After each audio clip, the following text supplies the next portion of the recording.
Hey everyone, and welcome back to Emerge with Roderick Johnson, where we illuminate life's challenges through heartfelt conversations, expert insights, and transformative experiences. On this episode of Emerge with Roderick Johnson, we are diving into adversity. What is adversity? How can we reframe our challenges? How can we respond to adversity? Are we really in control of our adversities? If you're someone that's ever faced or dealt with adversities, this episode is for you. Tune in right now to Emerge with Roderick Johnson.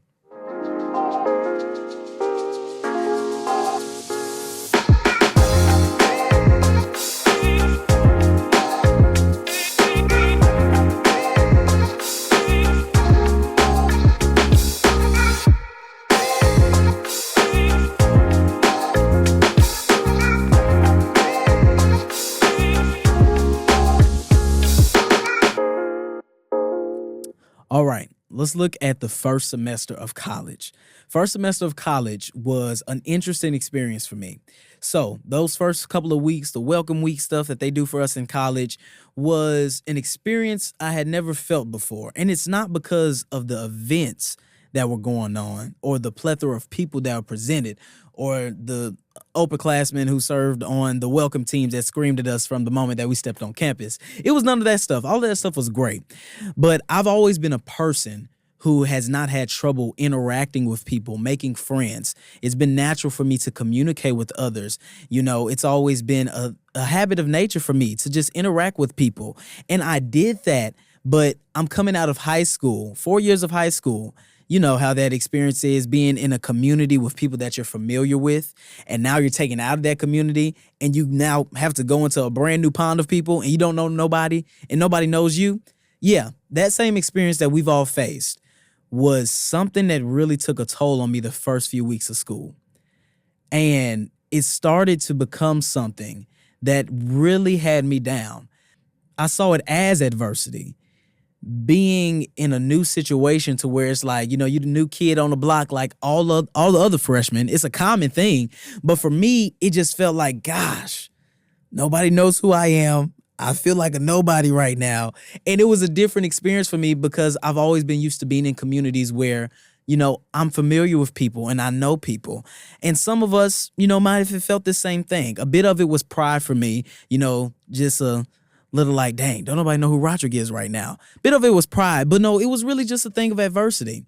But I had to realize that the way I responded to that given adversity was going to set the tone for the rest of my collegiate career. Because it is important for each of us to realize that adversity is inevitable.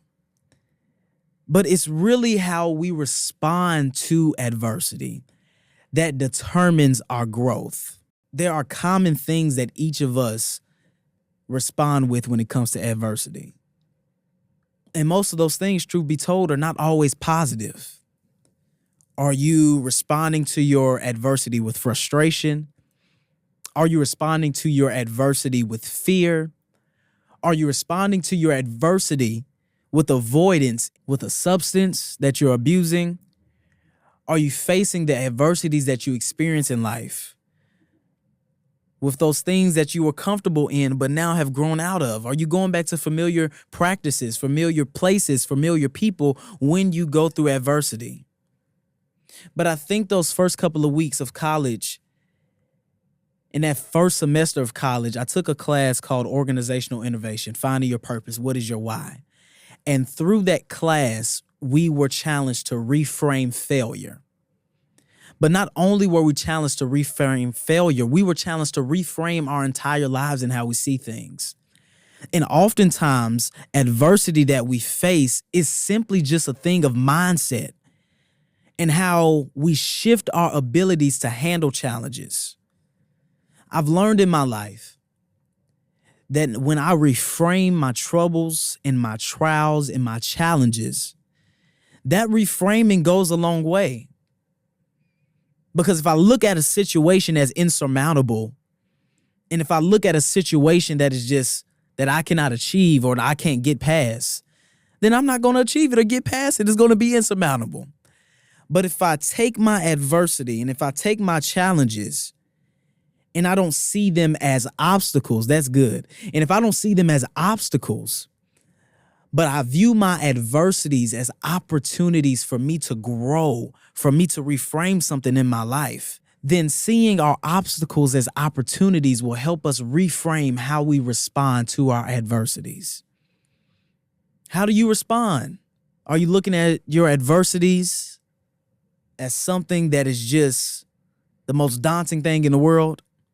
Or are you looking at your adversities as an opportunity for you to grow and thrive? How have you responded to your hardships over time?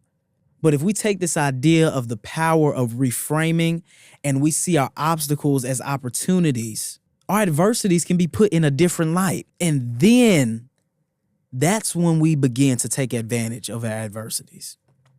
There's a passage of scripture in the book of James. It's in James chapter 1, verses 2 through 4. And he says, consider it pure joy, my brothers and sisters, whenever you face trials of many kinds, because you know that the testing of your faith produces perseverance. And let perseverance finish its work so that you may be mature and complete and not lacking anything. Consider it joy. When James is writing to us in this passage of scripture, all he is simply telling us is to reframe our adversity. He is telling us that when we face trials, for one, he's telling us that each and every one of us are going to face trials. And I think that's important for us to accept in our lives, because we have the tendency to get to this point and we have this why me thing going on. You know, God, why'd you pick me to be your toughest soldier this year? Your toughest warrior. Those are some stuff that you hear. It's like, God, why me? Why couldn't you pick somebody else to go through this? But have you ever thought that the adversity that you face has been designed for you specifically to go through? Instead of thinking, God, why me? Sometimes we've got to shift it to, what can I learn from this situation? If I know I'm going to go through it, something that I've started doing in this season of my life is searching for God's voice in almost everything that happens. I don't believe that things just happen by happenstance in our lives. So instead of me asking why, and instead of me worrying about every situation and why it goes wrong, I have to go from a why me perspective to, what can I learn in God? What are you trying to say to me? Because James already tells us that I'm going to face trials of many kinds. Not only am I going to face trials, but I'm going to face various trials. Because I know that the testing of your faith produces perseverance. And I don't know who this is for right now, but you may just be in a testing season of your life.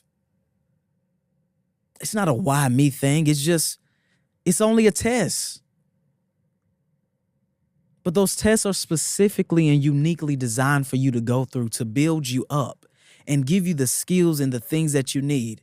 When I look back over my life and I see the things that I've had to endure, the things that I've had to be challenged with, I may not have understood them then, but when I look back, I remember like, man, that's why that happened.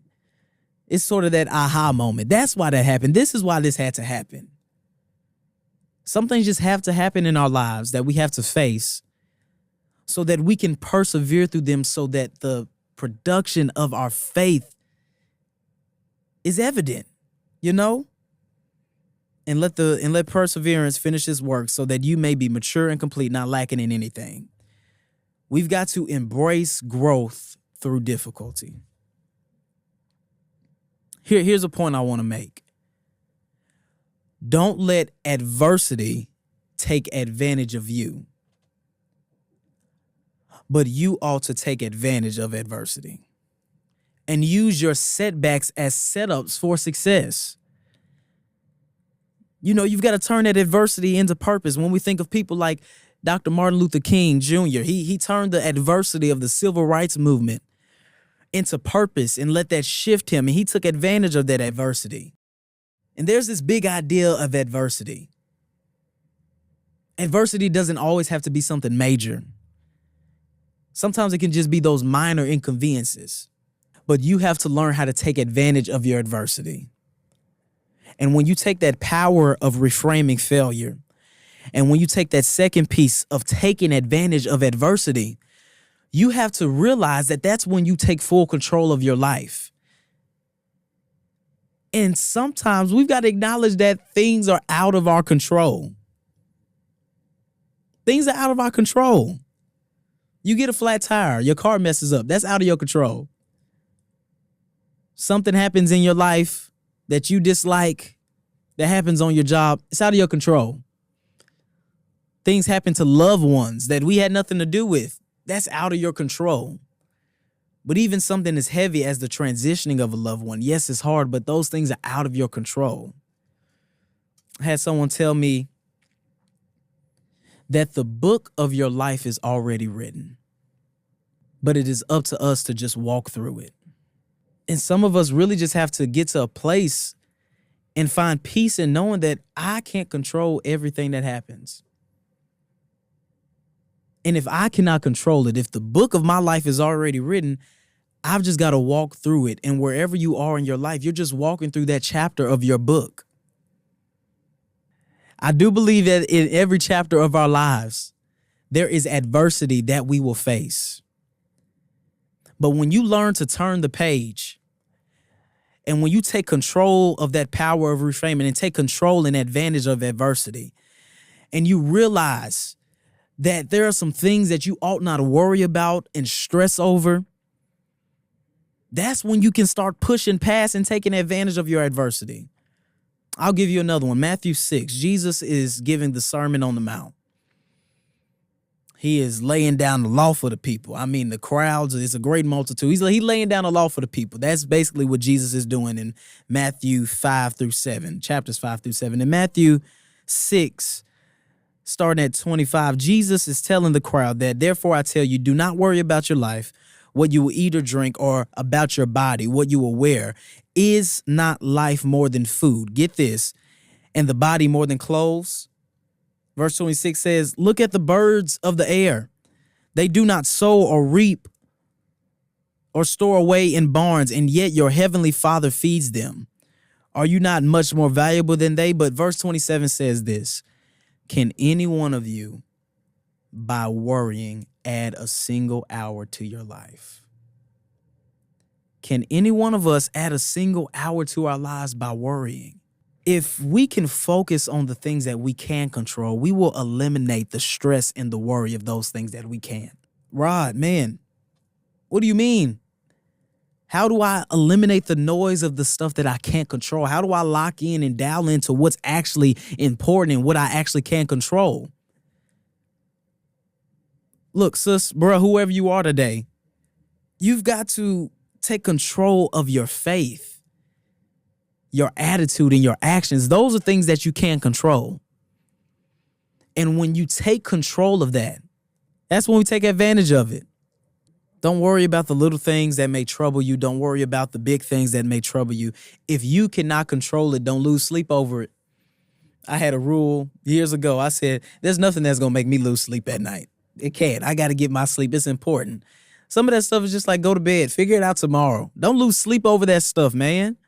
And if anything my life has taught me is to allow my pain to fuel my purpose. Yes, it's a statement that's like, let your pain fuel your purpose. What does that mean?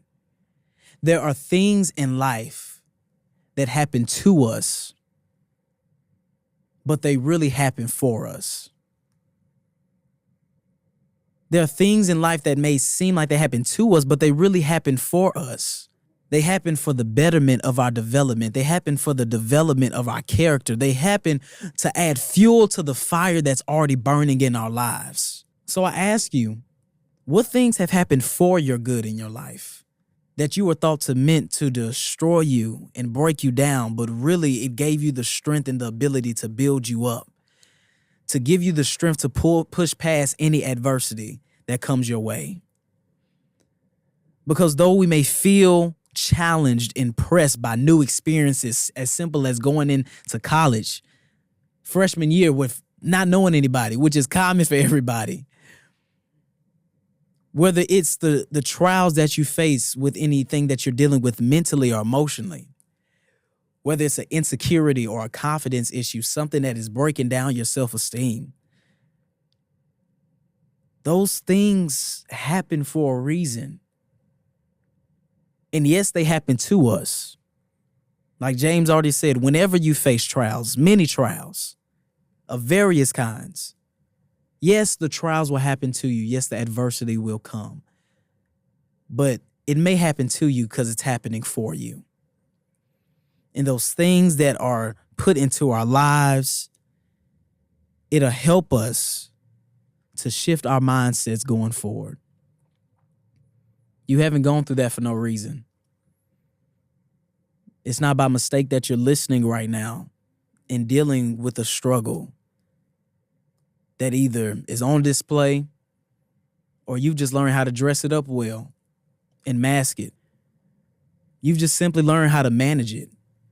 You may not be visibly struggling or drunken by the troubles that life throws out and the pain that you're masking and the adversity that you're enduring. You just learn how to deal with it instead of confronting it and finding a solution. We're just functioning alcoholics, figuring out life and not actually getting to the root of our issues and the root of our problems. And maybe it's not alcohol. It's a metaphoric statement, but look, it could be lust. It could be pornography. It could be spending habits. It can be relational issues, toxic friendships, unforgiveness that you're holding on to, regret, trauma, those things that you're holding on to and just learning how to live with and deal with. Yes, it sounds good. Take advantage of adversity. Reframe your life. Reframe failure. It's not that bad. All that sounds good, but you cannot take advantage of something that has advantage of you. And until we make the conscious decision together to not allow what's taking advantage of us to hold us back for any longer, none of us can emerge together. None of us can see our bright futures and exceed the possibilities that are in front of us. But when we learn to not function as if everything is okay and just like, hey, man, I am struggling with this. I am feeling this. And give your space to feel the emotions. You know, the question I want to ask you is, how can you shift your mindset toward adversity today? And most of us, I believe that someone can find their healing in adversity. That healing from adversity. It's up to you to make the decision. Your challenges don't have a claim over your life. That person, that singular person does not have control over your life. That issue at work or issue at school, your stress, your anxiety, depression does not have a claim over your life. But it is up to us to choose victory and walk in what's been said before us. A story that's already written. You're just turning the page each day. Don't allow adversity to take advantage of you. But let's all collectively learn how to take advantage of adversity. And you might ask, Roderick, how have you dealt with adversity? How have you been able to push through your challenges? You know, for me, I've just allowed myself the space to feel. I've allowed my space to just address the emotional weight that I bring. As a kid, I would used to just bottle up how I felt, bottle up my emotions, bottle up that emotional adversity. But now I've just created the space and opportunity for me to feel how I feel. And I think that's important for a lot of us to do, is just don't ignore how you're feeling in the moment. It is a privilege. It is a human gift to have emotions and feel what you're feeling. Who wants an emotionless person? You know, you want to be sympathetic and empathetic. You want to have those feelings. So take advantage not only of adversity, but take advantage of the moment to feel. For me, it's just simply giving my space an opportunity to sit and reflect and just absolutely, if I'm sad right now, I'm gonna be sad. If I'm mad right now, let me be mad. If I'm emotional, I'm gonna be emotional. And even if it's but for a moment, give your safe self the opportunity to feel. This year, I've finally gotten into journaling. This idea of journaling, I used to just think it was cliche and it was absolute crap. I didn't think journaling really worked. But the way I do my journaling is I allow that moment to be a connection with my inner self, but also be a connection with God. As I'm writing out how I feel and what I'm facing, God is usually downloading in my spirit, hey, write that. And that leads to sermons that are produced, Bible study lessons that leads to content ideas, that leads to creative things that happen. Write some of this stuff out. Because a part of feeling your emotions, after you feel them, you've got to release them. Feel your emotions, then also find ways to release them. It could just be talking to somebody, having that one friend that you just trust, being able to write it out, being able to, once again, let your pain feel your purpose. Go put that into something. Go put that energy that you have. Don't let it just take you down, but let it take you up. Let the energy that you receive from your emotions and that release, let it take you higher in your life and advance you for where you are and get you to the next level. Feel your emotions, release them, and then apply them to your life. Why did I feel this way? Why did this adversity that I faced take a toll on me? Why did I experience this? Start asking yourself some questions. Start seeking answers. Some things go unanswered in our lives many times. But it doesn't hurt to look for an answer. It doesn't hurt to look for a solution. You got to turn that corner and turn that page. And because we often don't have control, that leads us to feeling like it's the end. There's a narrative in the Gospels. The disciples and Jesus are in a boat. There's a storm that is coming through. Lightning is crashing. It's pouring raining. The waves are reeling and rocking the boat. And the disciples are crying out like, Master, save us. Careth not that we perish, is what a translation suggests in the text. And Jesus reaches out his hand over the sea and says, peace, be still. I brought that up to say this. The disciples had no control over the storm. But Jesus did in that moment. But here it is. He allowed the storm to happen. And there will be adversity that we face that will be permitted to happen. But it does not mean that God won't control the damage that the storm does in our lives. He's still in control of it. So focus on the things that you can control. The hymnologist Horatio Spafford, he wrote the hymn, It Is Well With My Soul. He has experienced the death of his daughters from a shipwreck on sea. And as he passes over the spot where his family has perished, he penned the words, when peace like a river attendeth my way, and when sorrows like sea billows roll. I had to remember the song. And then he goes on to say, whatever my life, whatever my lot, thou hast taught me to say, it is well with my soul. And knowing that you can still find peace in the midst of adversity is so important. Because God is still in control. Look, I want to offer this opportunity to you. If you are someone like Roderick, what you just said was great, it resonated, but I still need to know what this looks like. I still need to know how to walk this thing out. I want you to DM me. Hit me up on Instagram. Hit me up on social media and let's talk about it. Let's talk this thing out. You're just like, man, I'm going through some challenges and I need to know how to further navigate this thing. How can I really apply this to me personally? I want to be there to help you and talk you through it. Not talk you through it, but talk with you. Or just listen to what you have to say. Because we're all emerging together. We're illuminating life's challenges through heartfelt conversations and transformative experiences. And we can find a way to emerge through our adversity, but also find comfort in knowing that He's in control of what we can't control. But we can't control what's in our control. This has been Emerge with Roderick Johnson. Thank you, everybody, for tuning into this episode of Emerge with Roderick Johnson. We hope that you were able to take away something from this episode and apply it to your life. Like always, leave a like, share, comment, subscribe. We want to know what you think, so please leave us a review. Tune in next time to Emerge with Roderick Johnson.